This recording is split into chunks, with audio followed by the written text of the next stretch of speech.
వైఎస్ఆర్ కాంగ్రెస్ పార్టీకి ప్రతిపక్ష హోదా ఇవ్వాలా? ఒక ఎమ్మెల్యేగా వినిపిస్తే 2 నిమిషాలు కూడా సమయం మీరు వెంటనే బెల్లు కొట్టి కూర్చోబెడతారు, ఏం లాభం? అంతేకాకుండా నిజంగా ఉప ఎన్నిక అంతగా ముచ్చటపడితే పులివెందుల కావచ్చు, లేకుంటే కుప్పం కావచ్చు, మంగళగిరి కావచ్చు, పిఠాపురం కావచ్చు, 4 చేద్దాం పట్టండి, 4 చేద్దాం, చూసుకుందాం, 4 చేద్దాము. 4 ఈ 9 నెలల ఈ ప్రభుత్వ పాలనకు రెఫరెండంగా, సూపర్ 6 అమలుకు రెఫరెండంగా ఎన్నికలని చెప్పి ప్రకటిద్దాం 4 నియోజకవర్గాల్లో. చూస్తాం మరి ప్రజలు ఏం. ఊరికే కాకమ్మ కబుర్లు, దద్దమ్మ మాటలు నిజంగా మాట్లాడకూడదు.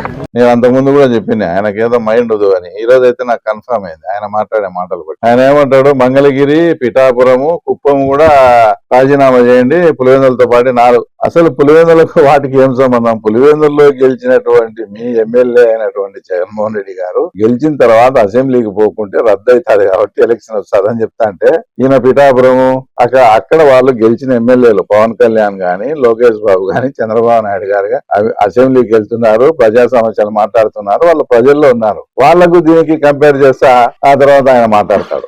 మనమల్లా కోరేది ప్రతిపక్షాన్ని గుర్తించి ప్రతిపక్ష హోదా ఇమ్మని చెప్పి అడుగుతా ఉన్నాం. ఇస్తే అసెంబ్లీకి జగన్మోహన్ రెడ్డి గారు ప్రతిపక్ష నాయకుడిగా పోతే వీళ్ళకి ఏ రకంగా సినిమా కనిపిస్తుందో అందరికీ తెలుసు. ఇంకో మాట ఏం మాట్లాడతాడు ఆయన, మా జగనన్న గాని అసెంబ్లీకి గానే పోతే అక్కడ సినిమా చూపిస్తాడు అని మాట్లాడాడు. అసలు ఏం సినిమా చూపిస్తాడో నాకు అర్థం కాలే. అంతకుముందు ఇదే సినిమా వచ్చి వివేకం అని ఒక సినిమా చూపించారు. ఏమైనా పుష్ప 1, 2 అని, ఏమైనా వివేకం 2 అని ఏమైనా ఇంకో సినిమా ఏమైనా చూపిస్తారేమో. అలా ఎవరికి సెక్షన్ పెట్టారో వాళ్ళ బంధువులందరూ జాగ్రత్తగా ఉండడం మేలు. సినిమా చూపించడం అంటే ఇంకా వివేకం 2 ఏమైనా చూపిస్తారేమో.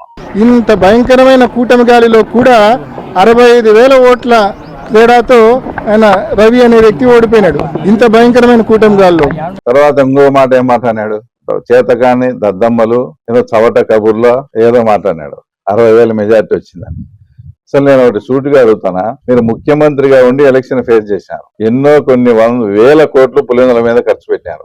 ఎలక్షన్లలో ప్రతి ఓటుకు మీరు ఎంత ఇచ్చారో అది మీకే తెలుసు, మీకుండే ప్రజలకు తెలుసు. గడప గడపకు తిరుగుతా ప్రతి ఇంటికి ఎంతెంత డబ్బులు ఇచ్చారో దాదాపు 100 కోట్లు మీరు ఖర్చు పెట్టారు. ఒక ముఖ్యమంత్రిగా ఉండి ఈ ప్రాంతాన్ని శాసిస్తా ఉండి తర్వాత 100 కోట్లు ఎలక్షన్ ఖర్చు పెట్టి మీరు ముఖ్యమంత్రిగా ఉండి కూడా మీకు 30,000 మెజార్టీ తగ్గిందంటే ఇప్పటికీ కూడా మీకు ఇంకా సిగ్గుగా లేదా? ఇంకా ఈ వేవ్ లో కూడా 60,000 వచ్చినాయని అని మాట్లాడుతాడు. మేము అడిగేది ఏంది, ముఖ్యమంత్రిగా ఉండి అంత చేసినాము ఇంత చేసినాము మా ప్రాంతం ఇదని చెప్పుకుంటా అంటే, నేను ఒక సాధారణమైన వ్యక్తిని, నా చేతులతో మీరు 30-35,000 తర్వాత తగ్గిపోయినారంటే అసలు ఏమంటే, వాస్తవంగా మా ప్లాన్ మా స్ట్రాటజీ ప్రకారం అంటే 100% అవినాష్ రెడ్డి ఓడిపోయాడు, నీకు ఆ ఎంపీ కూడా లేదు. నువ్వు షర్మిలమ్మది సునీతమ్మది ఫోటో పెట్టుకోవాలా. వాళ్ళు ఎంటర్ కాకుండా కాంగ్రెస్ పార్టీ కనుంటే మా స్ట్రాటజీ ఖచ్చితంగా వర్కౌట్ అయ్యాడు. 100% మనం ఎంపీగా గెలిచింది అతనికి. వాళ్ళ ఫోటోలు పెట్టుకోవాలా, అది అతని పరిస్థితి. ఇంకా ఈయనలే కబుర్లు, దద్దమ్మ కబుర్లు ఏందో నీటి సంఘం ఎలక్షన్ లో చూసినాం. నిజంగా మీ జగన్మోహన్ రెడ్డి భయపడకుండా